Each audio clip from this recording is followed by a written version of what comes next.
I wasn't all that close to my dad.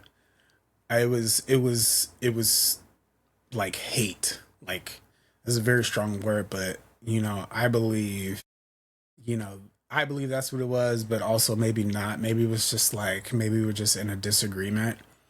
And the reason why was because, he it felt like he had moved on from his family, and it felt like he had found another family and just wanted to fully, integrate into that situation. And truth be told, I definitely felt left out, and I understood what was happening. I just didn't like it. So every time every time I had a chance to like cut him down or not invite him to stuff, I did it. Like, every time. You couldn't tell me nothing because we hadn't talked. And it was easy to not talk to him, but it was also easier to chew him out every chance I got.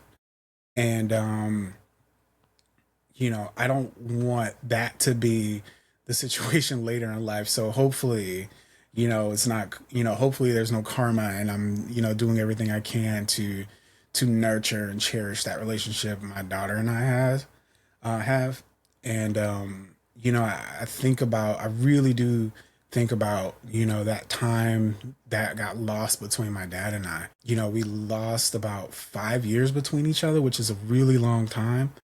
And I feel really bad about that. I think we did have a conversation one day, and this was after, my first marriage didn't work out. And we sat down and we laid our all of our stuff out on the table, and we had a real man-to-man conversation. I really appreciated that. Ever since that day, we've, thick as thieves, we talk all the time.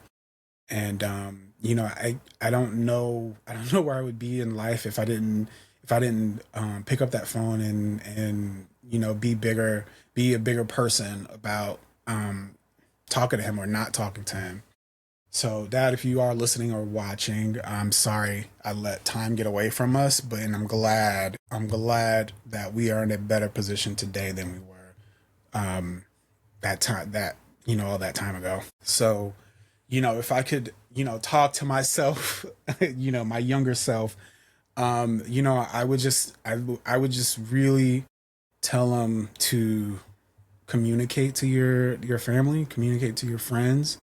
You're not as alone as you think you are, because I really just kind of adopted this nomad life where I just moved, and it didn't matter because it was just me anyway, and no one will miss me. Um, and yeah, I had a lot of fun and I lived in some great places. But man, I really wish I could just tell my younger self to, have a conversation with your dad, with your mom, and tell them what's going on, tell them how you feeling. And I think I never talked to them and told them how I felt about things. And there's some big regrets about not doing that. But I'm glad we're in a better place today. I'm glad I can talk to them and visit them, and put FaceTime on them and show them the baby, and all those things. And I just wish we had that relationship. I wish our relationship was much closer back then.